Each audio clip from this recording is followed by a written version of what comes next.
casa.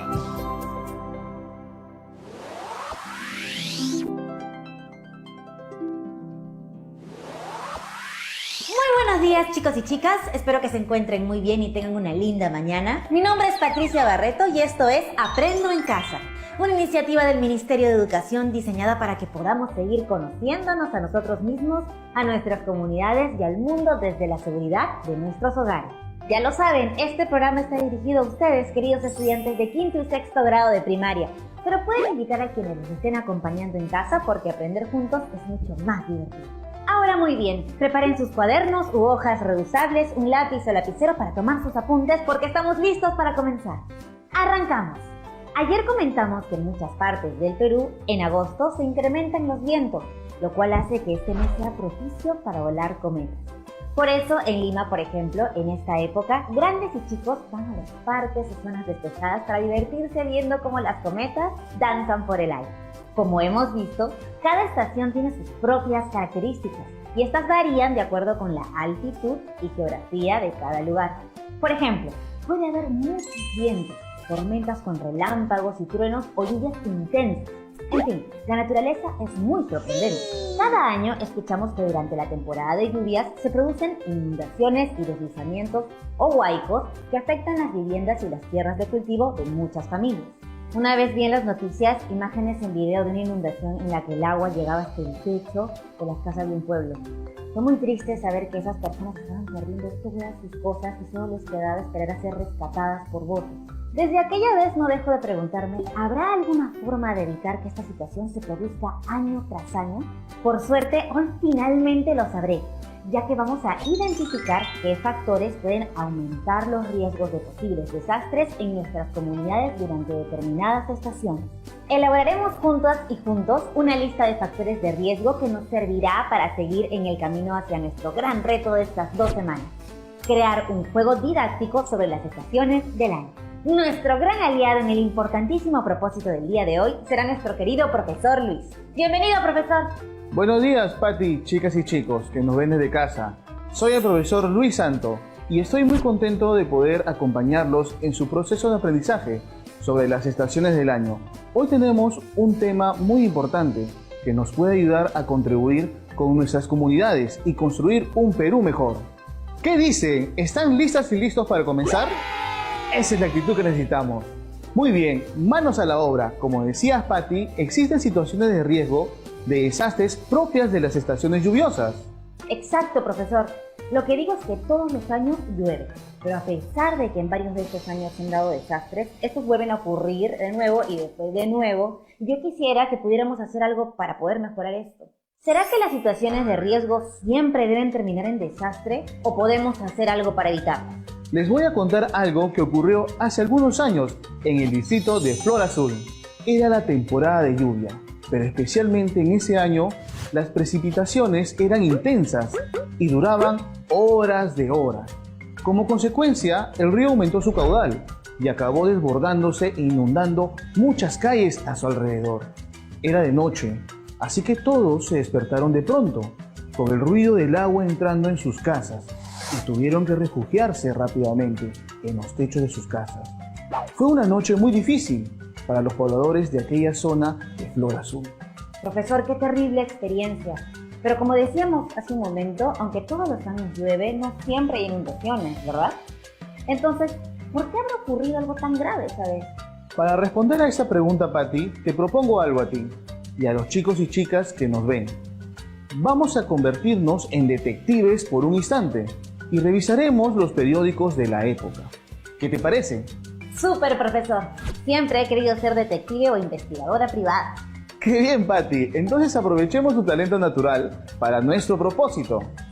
Estos son algunos periódicos de aquellos días. Como podemos ver, las casas están inundadas hasta casi la altura del techo y las personas son rescatadas en botes inflables. ¡Qué lástima todo lo que tuvieron que pasar! ¿Y en los periódicos cuentan también por qué ocurrió la inundación? Sigamos viendo para descubrirlo. Mira, aquí hay una pista.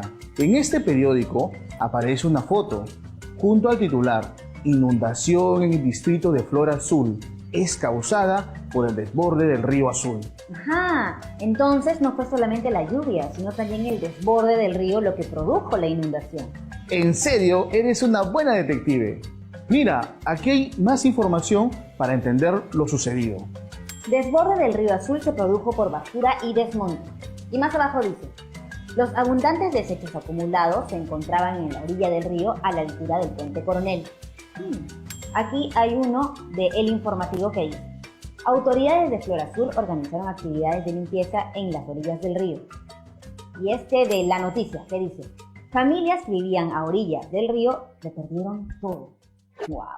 Hay mucha información. Es cierto, Patty. Mi alumna Nicole y yo hicimos una investigación previa revisando todos los periódicos y ella quiere compartir las conclusiones. ¿Las vemos? Sí, por favor. Hola a todas y a todos. Estoy aquí para contarles que en los diarios encontramos mucha información que nos sirven para entender lo que sucedió en Florazul. Voy a compartir con ustedes el resumen. Primero llegó la lluvia y en consecuencia el agua que caía aumentó el caudal del río. En la zona del puente Coronel se había acumulado basura y desmonte, por lo que las aguas del río y las lluvias empezaron a acumularse, hasta que finalmente se desbordaron, inundando parte del distrito de Florazul. La inundación hizo que las familias que vivían a orillas del río lo perdieran todo. Y eso es. Espero que esta información les sirva para desarrollar la actividad del día de hoy. Muchas gracias. Qué tristeza todo esto. Por lo que veo, ocurrió un verdadero desastre. Gracias, Nicole, eres una gran investigadora. Profesor, pero aún cuando ya entendemos por qué se inundó Florazul, sigo teniendo dudas. Si sabemos que los ríos pueden desbordarse y provocar inundaciones, ¿por qué la gente vive cerca de ellos? ¿No es peligroso? Ah, hay una importante razón para ello, querida Patty. Para responderte a continuación, vamos a ver algunos fragmentos de un video. En el Servicio Nacional de Meteorología e Hidrología, CENAMI, nos habla sobre las lluvias y las inundaciones. Claro, el CENAMI. Ahí están los mejores especialistas para explicarnos todo acerca de las lluvias y los ríos del Perú. Exacto. ¿Y sabes por qué? Pues porque, como indica su nombre, son expertos en meteorología e hidrología. A ver, me explico un poco más. La meteorología es la ciencia que estudia los fenómenos de la atmósfera relacionados con el clima, como el viento, la lluvia, los rayos, entre otros. Y la hidrografía es la rama de la geografía que estudia y describe los mares, describe los ríos, los lagos y otras corrientes de agua. Así que sin duda saben de lluvias y ríos. Buenísimo, Patty. Con esta excelente explicación previa, ya estamos listas y listos todos para ver el video. ¿Qué es una cuenca hidrográfica? Así se forman las cuencas hidrográficas, que son los espacios geográficos conformados por un sistema hídrico, donde las aguas drenan a un mismo punto. Y en el Perú se agrupan en 3 regiones hidrológicas: Amazonas, Pacífico y Titicaca. Entonces, ¿quiere decir que las cuencas hidrográficas están conformadas por los ríos y sus riachuelos? Sí, además de la vegetación y el suelo, en esta área viven seres humanos y animales. Las personas crean infraestructuras donde desarrollan actividades económicas y sociales. Nicole nos ha preparado este pequeño resumen. Veamos. En el Perú tenemos 3 cuencas hidrográficas. Esto quiere decir que el agua de los ríos de nuestro país discurren hacia alguno de estos 3 puntos: el Océano Pacífico, el río Amazonas o el lago Titicaca. Cada una de estas cuencas hidrográficas son sistemas hídricos conformados por los ríos, sus riachuelos y sus desembocaduras que le dan nombre, así como por el suelo, la vegetación, los seres humanos y los animales que viven por la zona. Finalmente, también están en ellas las construcciones que realizan las personas para vivir y trabajar.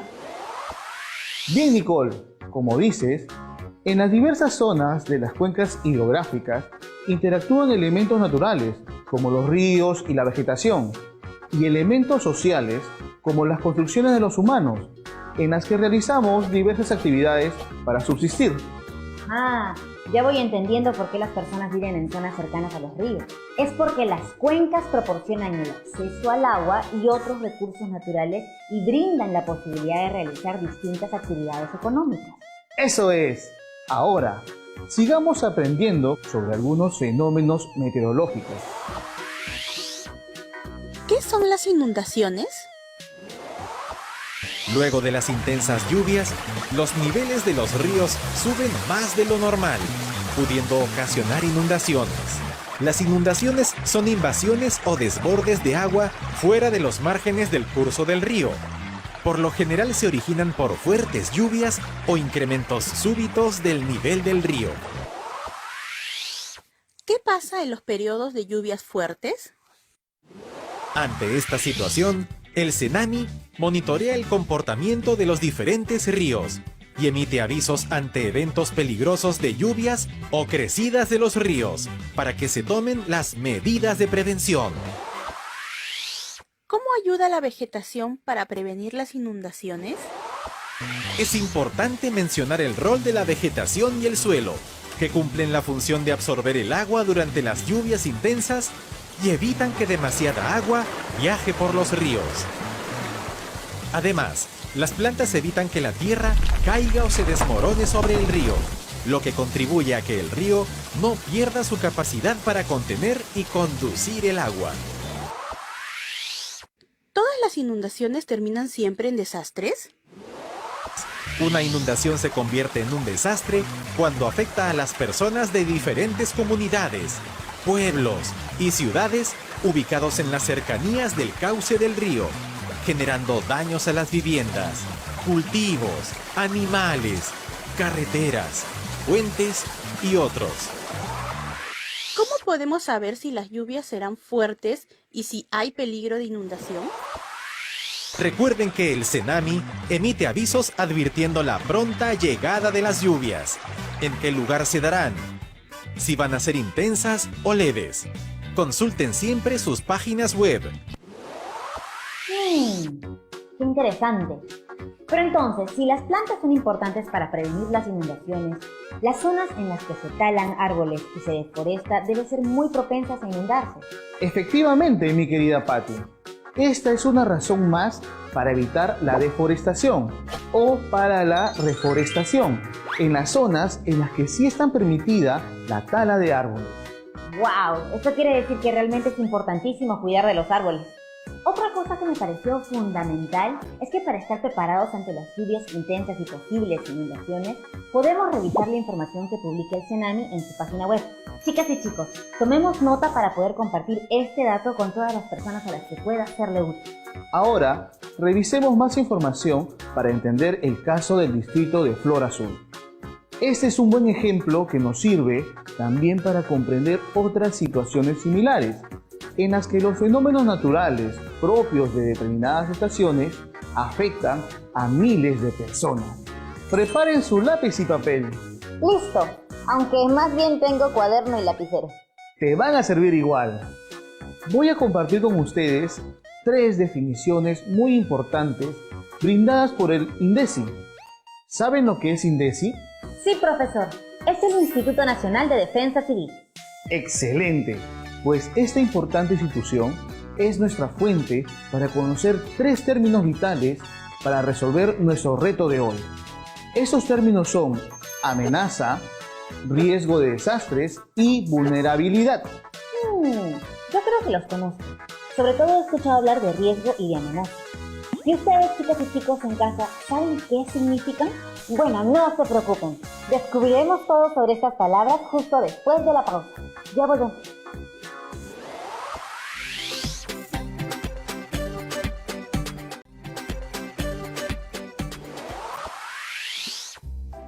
Ya estamos de regreso.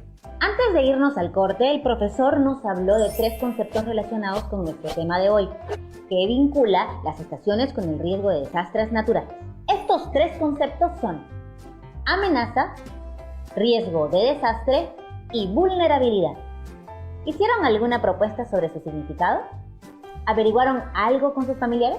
Estoy seguro de que sí, pero por si las moscas, vamos a definir los 3. Comencemos con el primer término, amenaza. ¿Me ayudas a leer el significado, Patty? Encantada, profesor. Amenaza. Peligro provocado por un fenómeno natural o inducido por el hombre que ha sido anunciado por una predicción. Muy bien. En el caso de Flor Azul, ¿cuál creen que sería la amenaza? ¿Cuál es el peligro al que está expuesta la localidad de Flor Azul? Uy, según lo que hemos leído, una amenaza es algo que va a pasar. Pero en Flor Azul ya pasaron los hechos, es decir, ya se inundó la zona. Esto quiere decir que actualmente ya no hay una amenaza, porque ya ocurrió el desastre. Has dado en el clavo, Patty. Antes de que ocurran los hechos, la posibilidad de inundación era una amenaza. Y entonces, una vez ocurrida, ¿la inundación se convierte en un desastre? Así es, la amenaza de inundación se concretó y generó un desastre, es decir, un daño importante a las personas que afectó totalmente su forma de vida al arruinar sus viviendas y al hacerles perder sus pertenencias. Afortunadamente, en este caso, no se perdieron vidas humanas, algo que sí puede ocurrir en otras situaciones de desastre. Profesor, si me permite, voy a leer también la definición de desastre, ya que creo que nos será útil. Desastre. Daño ocasionado por un fenómeno natural o por acciones humanas que afectan negativamente a muchas personas, cambiando su forma de vida. Gracias por compartir, Patty. De nada, ya voy entendiendo todo mejor. El pueblo de Flor Azul tenía la amenaza de la inundación por el desborde del río. Ante las lluvias, en este caso, era muy probable que las amenazas de inundación se convirtieran en desastre por las lluvias intensas que incrementaron el caudal del río. Hasta ahí se trató de un fenómeno natural. Pero después hubo influencia de la acción del hombre, porque la basura y el desmonte que la gente acumuló al lado del puente no dejó pasar el agua, aumentó la posibilidad de que el agua se desborde. Muy bien explicado, Patty. Para continuar, vamos a revisar juntas y juntos otro caso de amenaza, que se da durante la temporada de lluvias en algunas zonas del país. Diego nos grabó un mensaje de audio para explicarnos más.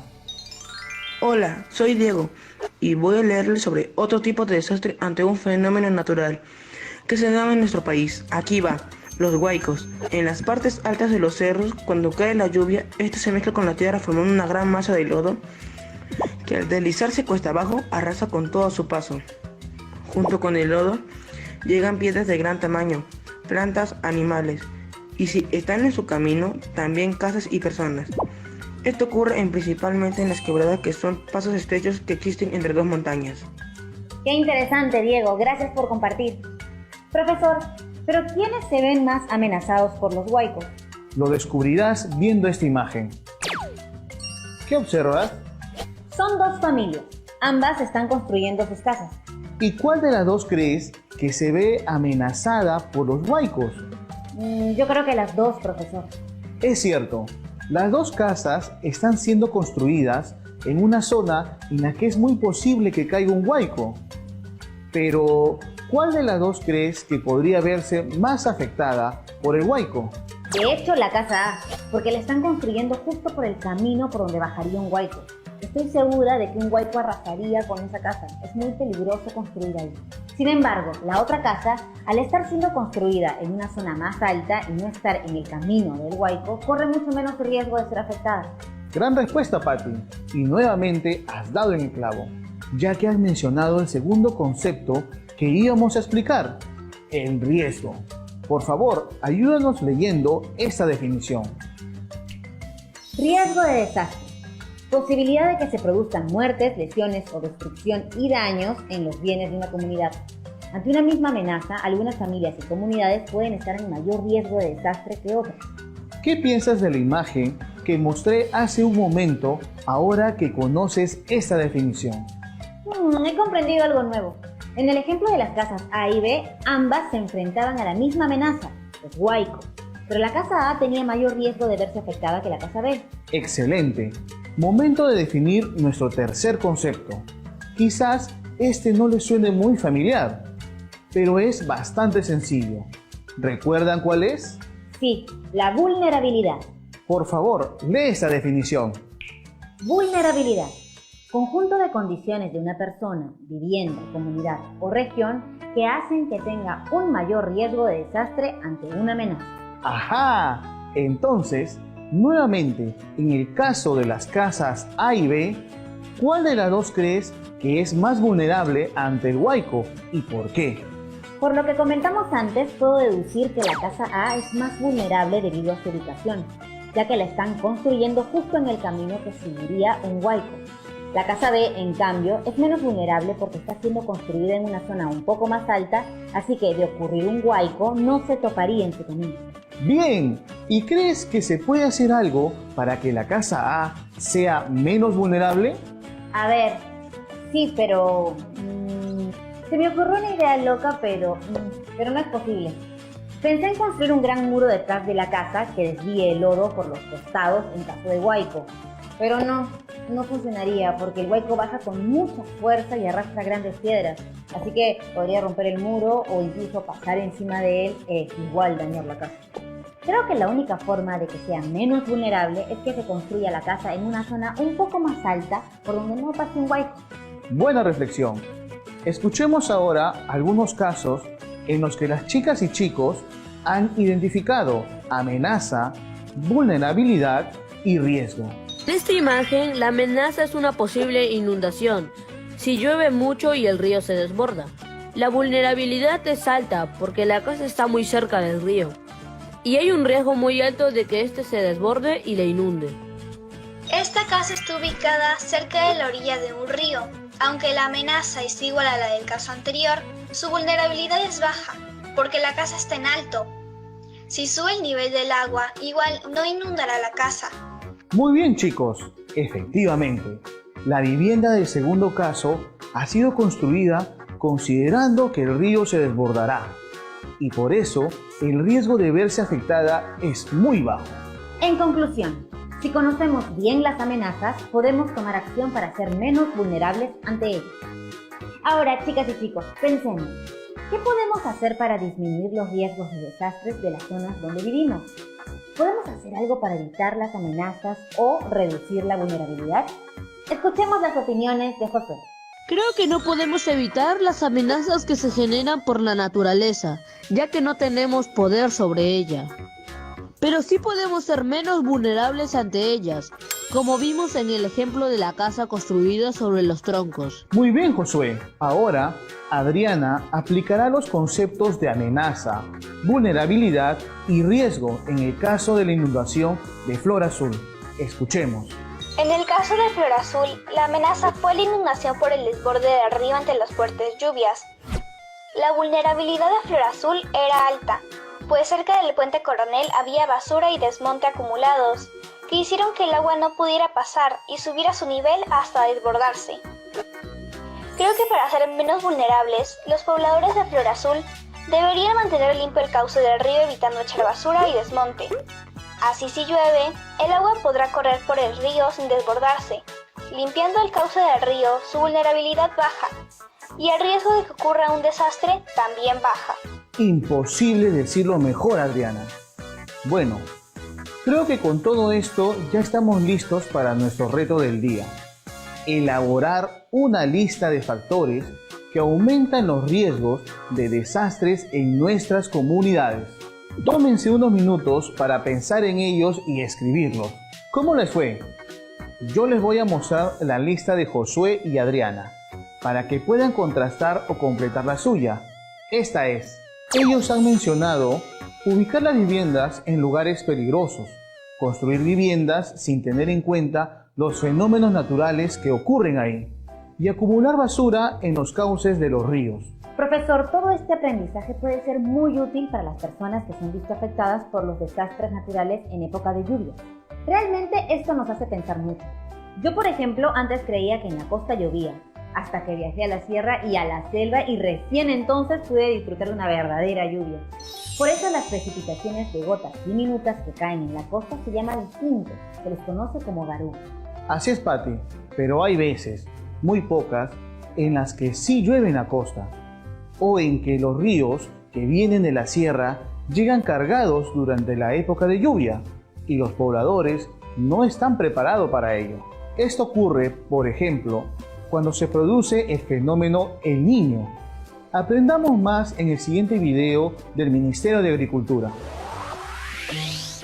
Hola, Sabemos que no todos entienden bien qué es el fenómeno El Niño, y es por eso que hoy venimos a contártelo.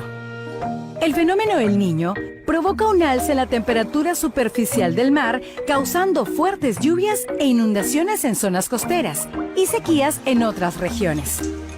¡Qué río tan pacífico! Pero también lleno de residuos de todo tipo. Parece que está creciendo el cauce del río. Es una pena. Está inundando todas las zonas agrícolas de los alrededores y también muchas viviendas. ¿Y si hubiéramos estado preparados?